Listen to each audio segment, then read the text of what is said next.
How to recognize you are being abused, and why it's not your fault. How does abuse affect a person? Is the road to healing as unpaved as it seems? The Social Care Institute for Excellence has ranked multiple forms of abuse including physical, domestic, sexual, emotional, financial, discriminatory, and organizational abuse. Healing for abuse survivors of all kinds is a highly relative process. While it is possible to move towards healing the trauma to become whole and healthy individuals, at times it may have lingering effects throughout your life experiences, and you may even blame yourself for the way you are. Acknowledging all forms of possible abuse helps bring awareness. If you've experienced abuse of any form, check in with yourself to see if you can relate to any of the following signs of lingering effects due to your trauma. Number 1, you have difficulty navigating social situations. Do you exercise extreme caution in introducing new faces into your life as an abuse survivor? Your basic need for safety was constantly endangered. This conditioned your brain to be consistently on alert for future dangers.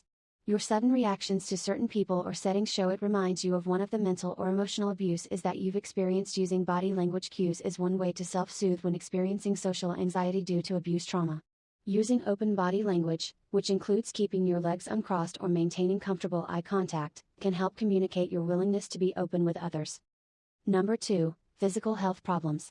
Does your stomach, head, or other body pain seem to have no identifiable cause? Maltreatment or abuse can cause physical health problems too. Abuse triggers extreme stress levels, which causes your immune system to be negatively impacted. A study concluded that childhood abuse impairs regions of the brain related to function or growth. Reaching out for support can help you check in with the aspect of you that felt most hurt due to the abuse.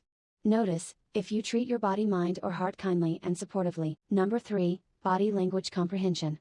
How observant would you call yourself? Are you a pro at reading the micro expressions flickering across someone's face? As an abuse survivor, you grow to become excellent readers of body language and nonverbal cues. The skill originates from your need to protect yourself from a young age. Your hypervigilance allowed you to identify those who feel safe in opposition to those that felt dangerous to your well-being. When you're able to read a person, the room, or a situation, there's a greater chance of feeling secure in your standings and maintaining control over your surroundings. Number 4, chronic anxiety and depression. Research found that abuse survivors were 2.5 times more likely to have major depression and are also more susceptible to emotional dysregulation.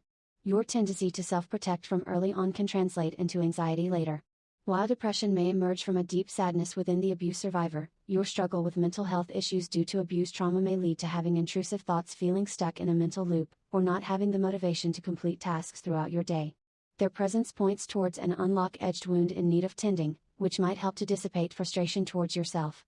Number 5, emotional numbness. Do you dread opening up to the notion of moving forward emotionally and mentally? In your moments of duress, your body's immediate reaction was to protect you from harm as much as it possibly could. Your mind helped you detach from the experience to shield you from going into shock.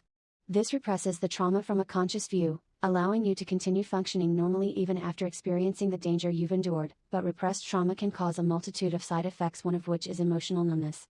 While it may feel safe to detach emotionally, healing and allowing for emotions to come through is also the key to pushing the negative emotions out. It's okay to feel sad about what happened to you. You have every right to feel that, but you also have every right to feel proud of how far you've come since then. Number 6, low self-esteem. Do you put yourself down first to avoid conflict or confrontation? If you can relate, you've likely maintained low self-esteem as a result of the trauma you've experienced earlier on, and you surely aren't at fault for this mistaken understanding of self. You're prone to feeling unworthy, undeserving due to the dysfunction within your early environment. Self-esteem can be greatly impacted by your environment. Relabeling upsetting thoughts helps to focus on the positive. Spend time with your feel-good squad. Indeed, the past can be rewritten in physical terms, but that doesn't mean you're not allowed to rewrite the character you play in your own story. Allow yourself to recast yourself as your own hero. Abuse has an uncanny way of blurring one's vision. What you experienced was never your fault. It can be a difficult task to evade its clutches. It can continue to trickle into your life in the most reticent ways. Abusers are known to use manipulation tactics like gaslighting to entrap their victims to believe on a subconscious level that they've been at fault and have played a role in their trauma. This negatively impacts your sense of self and personal growth.